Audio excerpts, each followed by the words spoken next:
दोस्तों, इस वीडियो के अंदर हम एक बहुत ही इंपॉर्टेंट टॉपिक को समझेंगे। सेक्शन 378 से लेकर section 382 of Indian penal code को, जो कि हमें थेफ्ट के बारे में बताता है।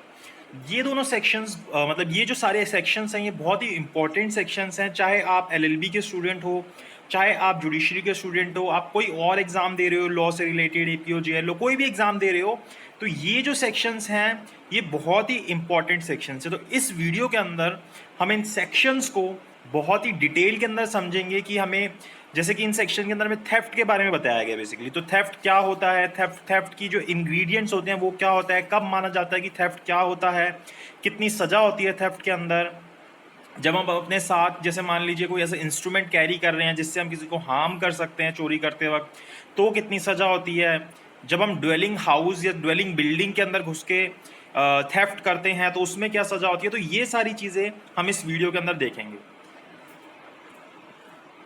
तो देखिए अब इसके अंदर क्या दिया गया। तो सेक्शन 378 के ऊपर अगर हम आए तो सेक्शन 378 को के अंदर हमें थेफ्ट के बारे में बताया गया कि थेफ्ट क्या होता है। ठीक है, थेफ्ट की डेफिनेशन बताई गई है।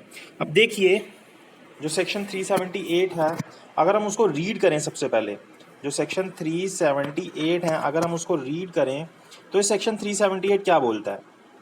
सेक्शन 378 बोलता है थेफ्ट के बारे में। ठीक है, whoever intending to take dishonestly any movable property, these are very important words in this section।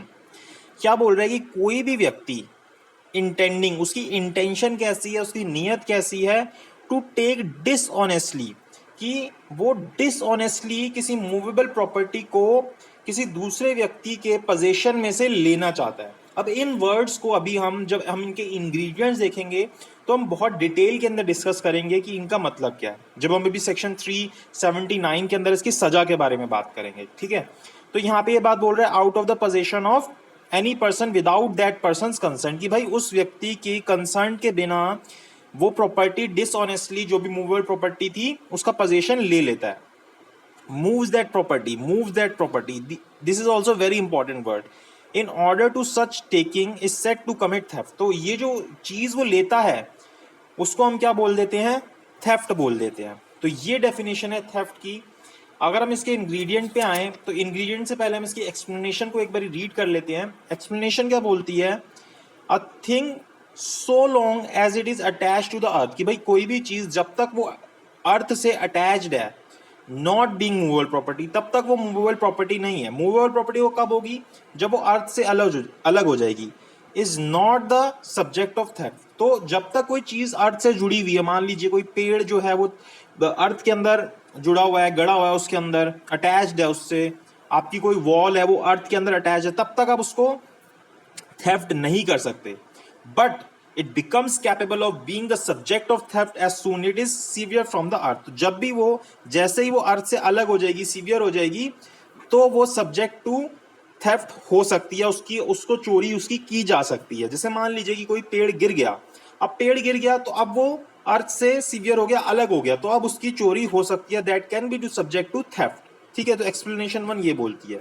Explanation 2 बोलती है moving effect by the same act with which effect the सीवियंस में बी थेफ्ट। तो यहाँ पे भी यही बात बोल रहा है कि कोई भी मूविंग इफेक्ट होता है इस सेम एक्ट का, जो कि उसको अर्थ में से अलग करती है, उसको भी हम थेफ्ट बोल सकते हैं। तीसरी बात बोलता है, person is set to cause thing to move by removing an obstacle which prevented from it from moving by separating it from any other thing as well as by actually moving it. कि भाई कोई भी व्यक्ति को इस तरीके का obstacle हटाता है जो कि उसको प्रिवेंट कर रहा था मूव करने से, या फिर किसी चीज से उसको सेपरेट करता है ताकि वो उसको मूव कर सके, तो उसको भी हम थेफ्ट के अंदर ले लेते हैं। एक्सप्लेनेशन 4 बोलती है, person who by any means causes an animal to move. कि भाई कोई भी व्यक्ति किसी एनिमल से कोई चीज जो है मूव करवाता है, तो वहां पे भी हम बोलते हैं कि वो जो है मूवमेंट थेफ्ट के लिए हुई है। पांचवी बात बोलता है, concern mention in the definition में भी एक्सप्रेस और इंप्लाइड। ये जो कंसर्न लेनी है उस व्यक्ति की, एक्सप्रेस और इंप्लाइड दोनों तरीके से ली जा सकती है, and may be given either by the person in position. और यहाँ पे हमारे पास मेन चीज क्या होती है कि वो चीज जिस पर्सन के पोजीशन में है उससे ली जानी है हमें। और by any person having for that purpose authority either express और इंप्लाइड, या फिर किसी भी व्यक्ति के द्वारा जिसके पास उसकी अथॉरिटी है उस चीज को देने की। अब देखिए हम इसको डिटेल में समझते हैं। सबसे पहली बात तो मैं आपको ये बता दूं, इस सेक्शन के अंदर हमें ये बात ध्यान में रखनी है, हमें भाई टाइटल से कोई मतलब नहीं है, टाइटल जो क्लेम किया जा रहा है उससे कोई मतलब नहीं है। मान लीजिए ए ने बी के ऊपर चोरी का इल्जाम लगाया, अब यहाँ पे बी बोल दे जी ये प्रॉपर्टी मेरी थी, तो ये जो चीज़ है यहाँ पे कोर्ट जो है उसका ट्रायल नहीं चलाएगा। भाई टाइटल से मुझे मतलब नहीं है, कोर्ट कहेगा। मुझे यहाँ पे बस ये देखना है कि जब मेरे पास 378 मतलब 379 का केस आया तो क्या वहाँ पे थेफ्ट हुआ या नहीं हुआ, थेफ्ट के जो इंग्रेडिएंट्स है वो पूरे हुए या नहीं हुए। टाइटल किसका है, प्रॉपर्टी किसकी है, उससे मुझे कोई मतलब नहीं। तो थेफ्ट के अंदर हमें टाइटल से कोई मतलब नहीं होता, बस हमें ये देखना होता है कि वो प्रॉपर्टी किसके पोजीशन में थी और वो उसके पोजीशन से मूव की गई है उसकी परमिशन के बिना, तो वो थेफ्ट हो जाता है। तो कोर्ट जो है इस मैटर को सॉल्व नहीं करता टाइटल के, वो सिर्फ थेफ्ट की चीज को देखता है। अब देखिए हम इसकी अगर चीज देखें, जो सेक्शन 378 है जिसके अंदर हमें थेफ्ट के बारे में बता रहा है किन किन चीजों को, जो क्या क्या इंग्रेडिएंट्स होते हैं जिनको पूरा होना जरूरी है। तो यहाँ पे 5 इंग्रेडिएंट्स होते हैं थेफ्ट के जो पूरे होने जरूरी है, उनको अब हम आगे डिटेल के अंदर डिस्कस करेंगे। अब देखिए 5 इंग्रेडिएंट क्या होते हैं। सबसे पहला इंग्रेडिएंट होता है इसका dishonest intention to take property, dishonest intention to take property. ठीक है, अब ये बहुत बहुत इंपॉर्टेंट चीज है, डिसऑनेस्ट इंटेंशन। अगर एक व्यक्ति की इंटेंशन डिसऑनेस्ट नहीं है तो मतलब कि वो ये क्राइम कमिट नहीं कर सकता, मतलब उसने ये क्राइम कमिट नहीं किया। मतलब बाकी जो 4 एलिमेंट्स है वो कर रहा है लेकिन उसकी इंटेंशन डिसऑनेस्ट नहीं है तो मतलब उसने थेफ्ट का क्राइम कमिट नहीं किया। अब जो इंटेंशन है ना, जो इंटेंशन ये जो चीज है मेन, ये जिस्ट है इस ऑफेंस की। अगर ये चीज होगी तभी जो है जो ऑफेंस है वो माना जाएगा। अब डिसऑनेस्ट का मतलब क्या होता है, डिसऑनेस्ट की डेफिनेशन हमने आगे जब डेफिनेशन वाला सेक्शन पढ़ते हैं वहां पे समझी हुई है। डिसऑनेस्ट मतलब क्या होता है कि वो व्यक्ति अपना रॉन्गफुल गेन करना चाह रहा है और दूसरे व्यक्ति का रॉन्गफुल लॉस करना चाह रहा है, तो वो डिसऑनेस्ट कहलाता है। ठीक है, ये बात हमें पता चल गई। जैसे कि मान लीजिए अब कोई व्यक्ति किसी के प्रॉपर्टी से कोई सामान लेके जा रहा है, ठीक है, कोई व्यक्ति किसी की कोई प्रॉपर्टी से सामान लेके जा रहा है। अब वहां पे क्या होता है कि भाई उसको लगता है कि ये मेरी जो प्रॉपर्टी है ट्रेस पास कर रहा है उसके ऊपर से, उस प्रॉपर्टी को खराब कर देगा। तो वो जो व्यक्ति जो सामान लेके जा रहा है, जिसकी प्रॉपर्टी से जा रहा है, वो व्यक्ति उसको रोक के उसका सामान वहां रोक लेता है कि भाई तू मेरी प्रॉपर्टी से ट्रेस पास कर रहा है और इससे तू मेरी प्रॉपर्टी को हार्म पहुंचा सकता है। तो यहाँ पे उसकी जो इंटेंशन थी, जिस व्यक्ति ने उसको रोका और उसकी प्रॉपर्टी को भी रोक लिया, वो डिसऑनेस्ट नहीं थी। तो इसका मतलब उसने थेफ्ट कमिट नहीं किया क्योंकि उसने बेसिक इंग्रेडिएंट जो सबसे फर्स्ट एलिमेंट था उसी को पूरा नहीं किया। तो यहाँ पे डिसऑनेस्ट इंटेंशन होना सबसे जरूरी है। अब जैसे रॉन्गफुल लॉस वाली बात है, तो इसका मतलब ये जरूरी नहीं है कि उसका खुद का रॉन्गफुल गेन हो रहा हो उससे और दूसरे व्यक्ति का रॉन्गफुल लॉस हो रहा हो। जैसे मान लीजिए एक व्यक्ति ने क्या किया, एक व्यक्ति की काऊ थी, ठीक है, 2-3 काऊ होगी, उसने क्या किया, जैसे ए व्यक्ति की थी, बी व्यक्ति ने क्या किया, ये काव यहाँ से उठाई, उसकी 2 काव होगी, ये जाके उठा के अपने क्रेडिटर को दे दी सी और डी को। तो यहाँ पे इसका रॉन्गफुल लॉस हुआ, इसका रॉन्गफुल गेन हुआ, इसका तो कुछ नहीं हुआ। तो लेकिन ये भी जो है थेफ्ट ही कहलाएगा। जरूरी नहीं है कि इसका खुद का ही रॉन्गफुल गेन हो, किसी और का भी गेन वो करवा सकता है, तो यहाँ पे भी वो थेफ्ट ही कहलाएगा। ठीक है, अब ये बात हो गई।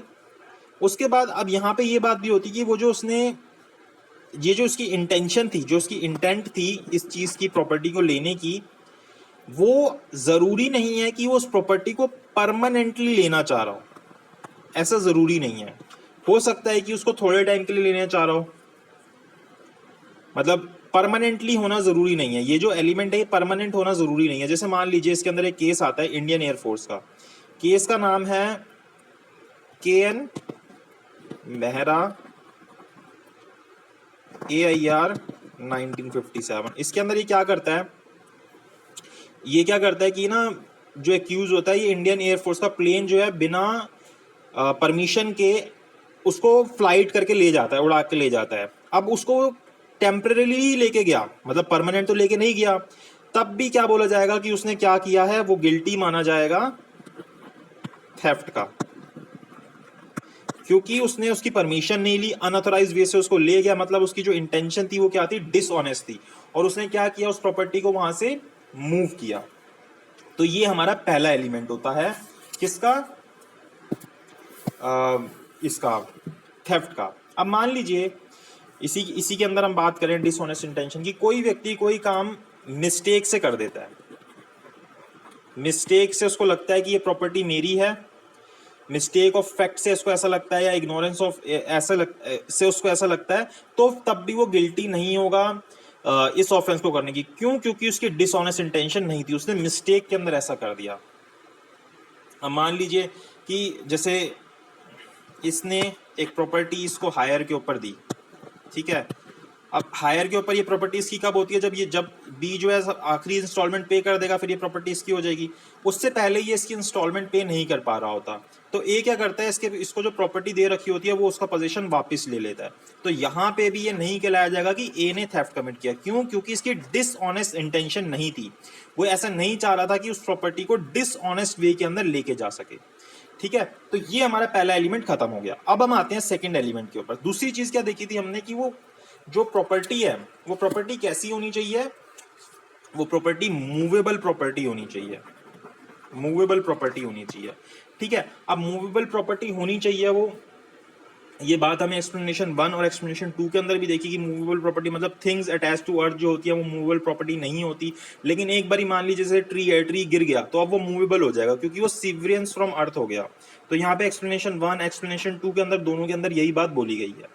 अब मान लीजिए, अब ये नहीं मैटर करता कि वो जो चीज जिसको मूव किया गया वो कितनी वैल्यू की है, उसकी जरूरी नहीं है कि कोई एप्रिशिएबल वैल्यू हो, कोई बहुत ज्यादा वैल्यू हो। मान लीजिए आप किसी की प्रॉपर्टी के ऊपर से उसके स्टोन ही लेके मूव करते हैं, तो इसकी कोई इतनी एप्रिशिएबल वैल्यू है नहीं, लेकिन आपने क्या किया, कोई मूवेबल प्रॉपर्टी को डिसऑनेस्ट इंटेंशन से बिना कंसर्ट के मूव किया, तो यहाँ पे आपने थेफ्ट कर दिया। ऐसी मान लीजिए कोई टिम्बर होता है, टिम्बर आप बिना परमिशन के, बिना लाइसेंस के, आप बिना गवर्नमेंट से परमिशन लिए निकालते हो, उसका एक्सट्रैक्शन करते हो, तो यहाँ पे वो आपने मूवेबल प्रॉपर्टी का थेफ्ट कर लिया। सेम ये बात हुई थी कौन से केस के अंदर? Bhaiyalal versus state of MP के केस के अंदर, उसने भी यही चीज की थी, ठीक है। उसके बाद जैसे सॉल्ट होती है, गवर्नमेंट ने कहीं पे एक्सट्रैक्शन के लिए लगा रखी है, वहां से आप बिना परमिशन के उठा लेते हैं, तो वो इसके अंदर आ जाएगी, लेकिन ह्यूमन बॉडी इसके अंदर नहीं आती, ठीक है। ऐसी आइडल्स होते हैं, आइडल्स इसके अंदर आ जाते हैं, आप कोई मूर्ति वगैरह चोरी कर रहे हैं। गैस होती है, जैसे गैस एलपीजी वगैरह के कर रहे हो, तो इसके अंदर आ जाते हैं। अब जैसे इलेक्ट्रिसिटी होती है, इलेक्ट्रिसिटी जो है मूवेबल प्रॉपर्टी की डेफिनेशन में आ तो नहीं रही, लेकिन जो सेक्शन 39 है इलेक्ट्रिसिटी एक्ट का, वो इसको मूवेबल प्रॉपर्टी बना देता है, और ये जो है थेफ्ट हो जाती है। थेफ्ट ये सेक्शन 378 के हिसाब से नहीं होती, इसके लिए स्पेसिफिक एक्ट है, इलेक्ट्रिसिटी का जो एक्ट है, तो उसके अंदर इसकी सजा होती है इलेक्ट्रिसिटी एक्ट के अंदर, कि भाई ये ऑफेंस कमिट किया जाता है उसके सेक्शन 135 के हिसाब से, सॉरी सेक्शन कौन सा मैंने बोला, हाँ 135 के हिसाब से उसके अंदर ये ऑफेंस हो जाता है चोरी का, इलेक्ट्रिसिटी एक्ट जो है, तो वहां पे अपना ये वाला ऑफेंस आ जाता है। ऐसी वाटर है, वाटर की अगर आप चोरी करते हैं, वाटर के साथ सेम चीज करते हैं, गवर्नमेंट आपको दे रही है और आपको बिना परमिशन के, बिना कंसर्न के इस तरीके से डिसऑनेस्ट वे में ले रहे हैं, तो वो भी इसके अंदर आ जाएगी। ऐसी कोई एनिमल्स होते हैं इसके अंदर आ जाएंगे, ठीक है। तो ये सारी चीजें इसके अंदर आ जाती है। क्रॉप है, आप किसी की क्रॉप ले रहे हैं तो वो इसमें आ जाएगा, किसी की मोटर व्हीकल आप उठा रहे हैं तो ये सारी चीजें इसमें आ जाएंगी। तो ये सेकंड एलिमेंट हमारा खत्म हो गया कि मूवेबल प्रॉपर्टी जो होती है, वो जो प्रॉपर्टी है वो कौन सी होनी चाहिए? मूवेबल प्रॉपर्टी होनी चाहिए। पहली चीज क्या आती है, उसकी डिसऑनेस्ट इंटेंशन होनी चाहिए। दूसरी क्या होगी कि वो मूवेबल प्रॉपर्टी होनी चाहिए। अब तीसरी चीज देखते हैं, तीसरी चीज क्या होती है कि आउट ऑफ पोजेशन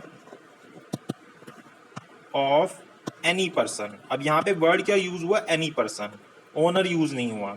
तो जब आप उस प्रॉपर्टी को पोजेशन के बाहर लेके जाते हैं किसी भी व्यक्ति के, तो आप इसके एक एलिमेंट को पूरा कर देते हैं। मतलब कि इसका मतलब ये होना चाहिए कि जो प्रोसिक्यूटर है उसके पोजेशन के अंदर वो प्रॉपर्टी होनी चाहिए, ये चीज मस्ट है।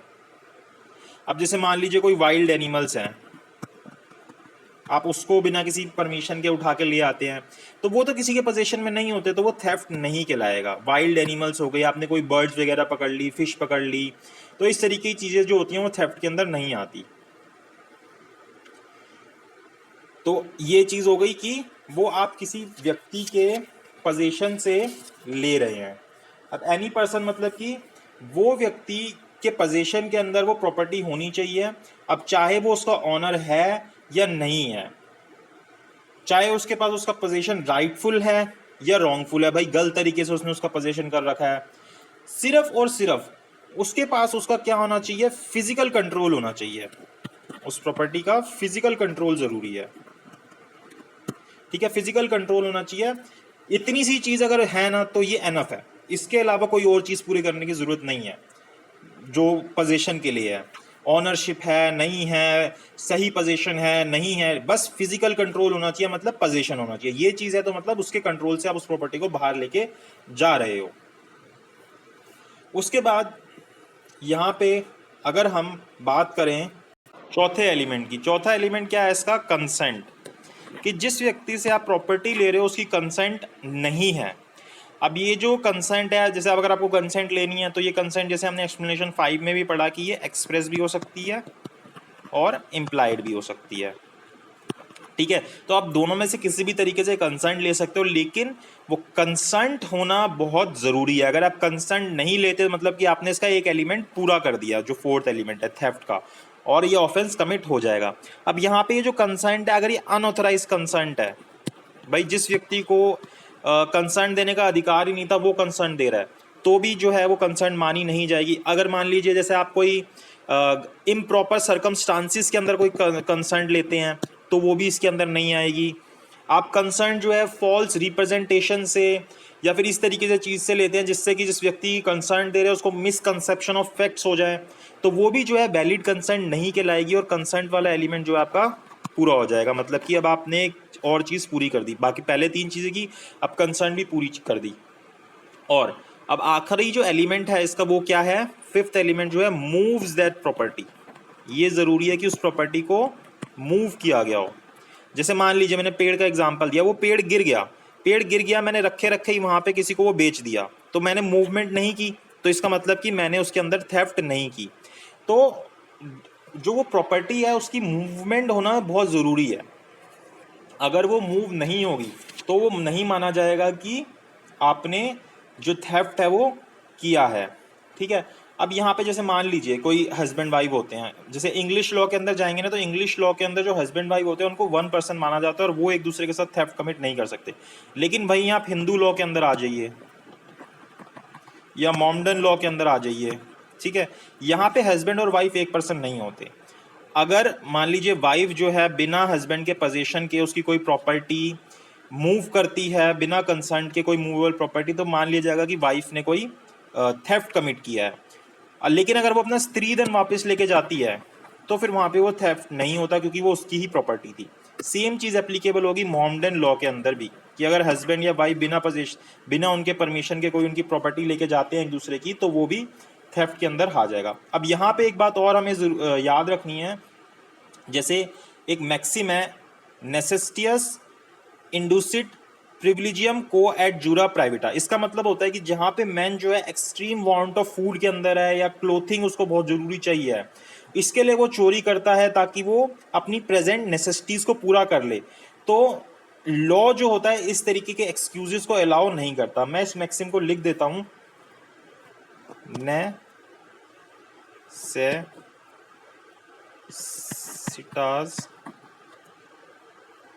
इंडुसिट प्रिविलिजियम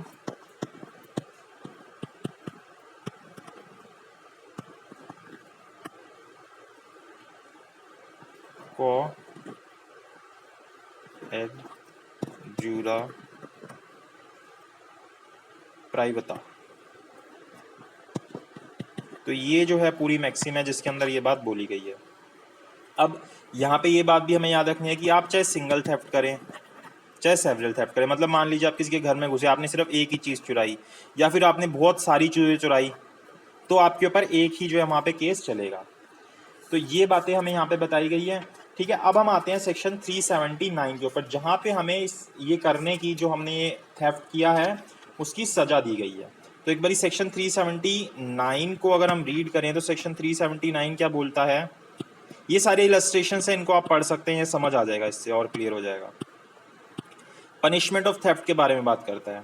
whoever commit theft, मतलब जिसने भी ये जो ऊपर वाली चीजें कर दी, shall be punished with imprisonment of either description for a term which may extend to 3 years or with fine or with both। तो मतलब कि उस व्यक्ति को 3 years तक की सजा हो सकती है, साथ में फाइन हो सकता है, मतलब दोनों में से एक चीज भी हो सकती है या फिर दोनों चीजें भी हो सकती हैं। तो 379 के अंदर इसकी सजा बता दी।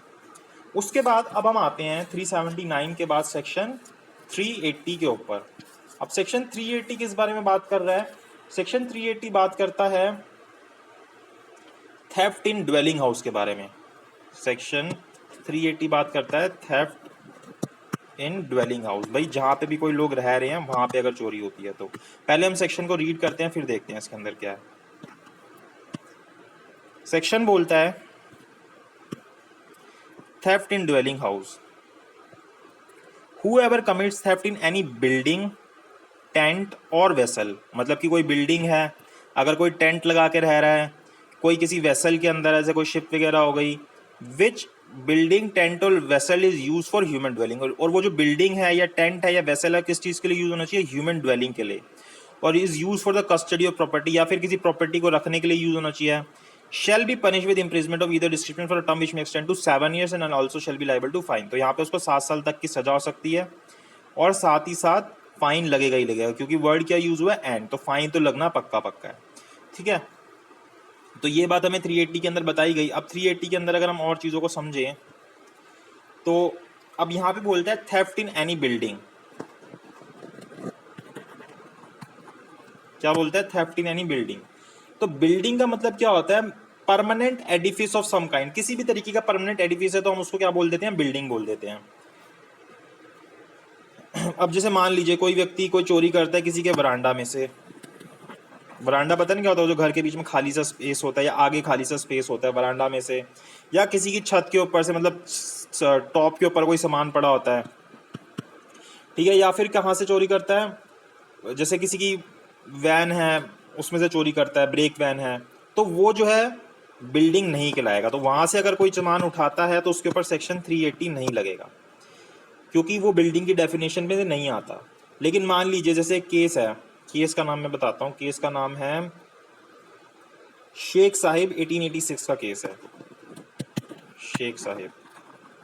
ठीक है, इसके अंदर क्या होता है? वो बंदा क्या करता है कि वो ना लगेज और कैश चुराता है रेलवे कैरिज में से, जब वो रेलवे जो होती है, जो जो ट्रेन होती है वो रेलवे स्टेशन के ऊपर रुकी होती है। तो यहाँ पे बोला जाता है कि वो जो रेलवे कैरिज है, जो रेलवे कैरिज है वो तो अपने आप में बिल्डिंग नहीं है, लेकिन जो रेलवे स्टेशन है उसको बिल्डिंग बोल दिया गया और उसको फिर इस सेक्शन के अंदर जो है सजा दे दी गई। ठीक है, ऐसे मान लीजिए कि अगर कोई कोई एंट्रेंस है, कोई एंट्रेंस है, वो जो है उसके चारों ओर दीवार तो लगी हुई है लेकिन उसके यहाँ पे गेट नहीं लगा हुआ और अंदर जो है सामान पड़ा हुआ है, जो कि मतलब सामान की कस्टडी के लिए रखा जा रहा है। तो यहाँ पे हम इसको बिल्डिंग बोल देंगे। ऐसी कोई कोर्ट यार्ड है तो उसको कोर्ट यार्ड है लेकिन कंपाउंड नहीं है, कोर्ट यार्ड और कंपाउंड में फर्क है, तो वो जो है बिल्डिंग के अंदर नहीं आएगा।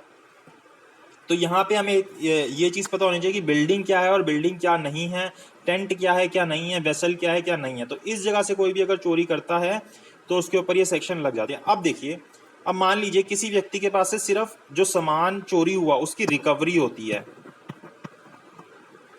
सिर्फ उस प्रॉपर्टी की रिकवरी होती है, तो ये नहीं मान लिया जाता कि ये अपने आप में सफिशिएंट एविडेंस नहीं होता कि वो जो चोरी है वो उसी व्यक्ति ने किया जिसके यहाँ से ये रिकवरी हुई है। इसके ऊपर 2 केसेस हैं, ये दोनों केसेस इंपॉर्टेंट हैं, इसको आप यूज़ भी कर सकते हैं। दोनों के अंदर यही चीज़ थी।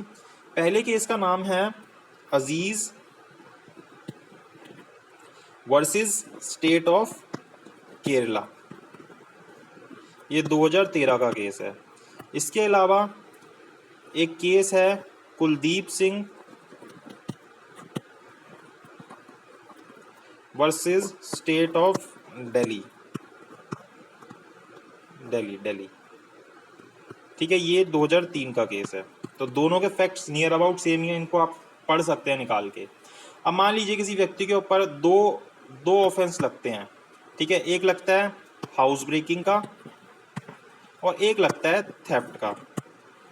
मतलब सेक्शन ये वाला लग जाता है 454 लग जाता है और 380 लग जाता है। तो अगर उसको इसके अंदर सजा होती है तो अलग से इसके अंदर सजा करने की जरूरत नहीं है, क्योंकि अपने अंदर ये वाला जो ऑफेंस है इसको इंक्लूड कर रहा है, मतलब 380 को इंक्लूड कर रहा है जो 454 का ऑफेंस है। तो उसको अलग से फिर 380 की जरूरत जो है सजा देने की जरूरत नहीं है। यहाँ पे जो सेंटेंस होती है जो अलग अलग केसेस की है वो कॉन्करेंटली भी चल सकती है। बाकी मान लीजिए कि कोई बहुत छोटी है, जैसे 20 साल के बंदे ने चोरी की या इस तरीके की कोई चीज़ पूरी होती है, तो उसको प्रोबेशन के ऊपर भी छोड़ा जा सकता है। प्रोबेशन ऑफ ऑफेंडर्स एक्ट के ऊपर 1958 का ये एक्ट है, इसके ऊपर भी मैंने वीडियो बनाई हुई है, आप प्रोबेशन एंड ऑफेंडर एक्ट देख सकते हैं। तो ये बात हमें सेक्शन 380 के अंदर बताएगी। उसके बाद हम आते हैं सेक्शन 381 के ऊपर। अब 381 सेक्शन क्या है? Theft by clerk of several servant property in position of master, कि भाई कोई प्रॉपर्टी जो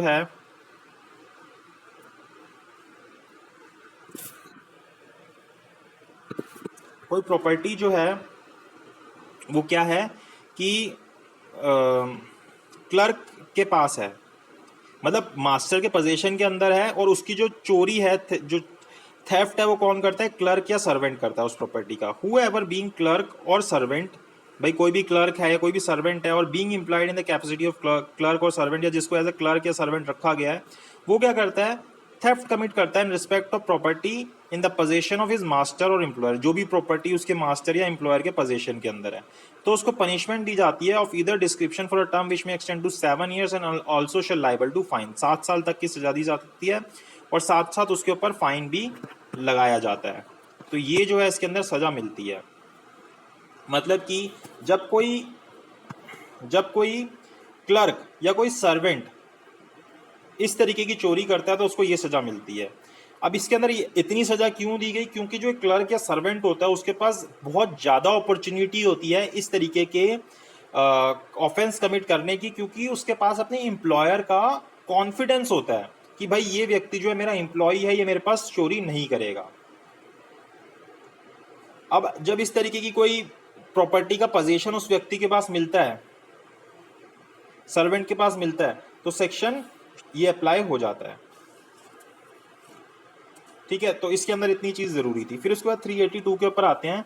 382 के अंदर बोलता है theft after preparation made for causing death और हर्ट और restrain in order to the committing of theft, मतलब कि थेफ्ट की जाती है प्रिपरेशन करने के बाद कि भाई डेथ कर दी जाएगी या हर्ट कर दी जाएगी अगर उसको ये ऑफेंस करते हुए रोका जाएगा। अब यहाँ पे सिर्फ प्रिपरेशन की बात हो रही है। किसकी बात हो रही है? सिर्फ प्रिपरेशन की। अगर वो इस तरीके की चीज कर देता है, जैसे कि ये डेथ कर देता है, हर्ट कर देता है, तो फिर वो इस सेक्शन से बाहर आ जाएगा, फिर उसके ऊपर सेक्शन 382 नहीं लगेगा। यहाँ पे सिर्फ प्रिपरेशन की बात हो रही है, क्योंकि अगर ये कर देगा तो फिर वो किस में आ जाएगा? एक्सटॉर्शन में आ जाएगा, जो अभी हम इससे नेक्स्ट टॉपिक अगली वीडियो में समझेंगे। मान लीजिए कि कोई व्यक्ति सिर्फ चोरी करने गया, ठीक है, किसी के घर के अंदर, और वो अपने साथ एक नाइफ कैरी करता है। अब उसने कोई चीज नहीं की, उसने कुछ भी नहीं किया, सिर्फ वो अपने साथ नाइफ लेके गया था, उसने चोरी की और वो आ गया। अब वो नाइफ क्यों लेके गया था? क्योंकि अगर उसको कोई रोकेगा तो उससे वो अपने आप को बचा लेगा, किसी को हर्ट करके या किसी की डेथ करके, इस तरीके की चीज करके। तो उसने कौन सा ऑफेंस किया? सेक्शन 382 का ऑफेंस किया, चाहे उसने उसको यूज नहीं किया। अब यहाँ पे जरूरी है कि उसको यूज नहीं होना चाहिए, अगर वो यूज कर लेगा तो फिर वो यहाँ से क्राइम हट जाएगा। ठीक है, सेक्शन को रीड करते हैं। बोलते हैं who ever commits theft having made preparation of causing death, क्योंकि यहाँ पे सिर्फ प्रिपरेशन है, करना नहीं है। डेथ और हर्ट और रिस्ट्रेन और फियर ऑफ डेथ, किसी को इस तरीके की डराएगा या इस तरीके की चीज करेगा, of any person in order to committing of such theft और in order to effecting his escape after committing of such theft, कि भाई उसके बाद भागने के लिए वो यूज करेगा इस चीज को। In order to retaining the property taken by such theft, या फिर उस प्रॉपर्टी को अपनी रिटेन में रखने के लिए, अपने पास रखने के लिए इस चीज को करेगा। Shall be punish with rigorous imprisonment of term which may extend to 10 years and shall also liable to fine, तो उसको 10 साल तक की सजा होगी, रिग्रेस इम्प्रिजमेंट होगी 10 साल तक की, और साथ साथ फाइन भी लगेगा। जैसे यहाँ पे एग्जांपल देता है, A commit theft in property of Z possession and while committing this theft he had loaded pistol under his garment, कि भाई अपने गारमेंट में वो पिस्टल लेके जाता है। Having provided this pistol for the purpose of hurting Z in case Z should resist, कि भाई Z ने अगर रोका तो मैं पिस्टल दिखा के उसको डरा दूंगा। A has committed the offense defined in this section, तो यहाँ पे उसने ये ऑफेंस किया, उसने यूज नहीं किया उस गन को, सिर्फ लेके गया था चोरी करने के लिए, तो उसने यहाँ पे ये जो सेक्शन 382 है इसका ऑफेंस कमिट कर दिया। तो ये जो सेक्शंस थे बहुत इंपॉर्टेंट सेक्शंस है। इसके बाद हम एक्सटॉर्शन जो है उसको डिस्कस करेंगे। इस वीडियो के लिए इतना ही, इसके अंदर हमने थेफ्ट को समझा। तो अगर आपको वीडियो अच्छी लगी हो तो लाइक कर दीजिएगा, शेयर कर दीजिएगा और सब्सक्राइब कर दीजिएगा। मतलब अब यहाँ तक पहुँचे तो आपको वीडियो ठीक ही लगी होगी एंड तक, तो लाइक शेयर सब्सक्राइब कर दीजिएगा। आगे हम जो है एक्सटॉर्शन के बारे में बात करेंगे।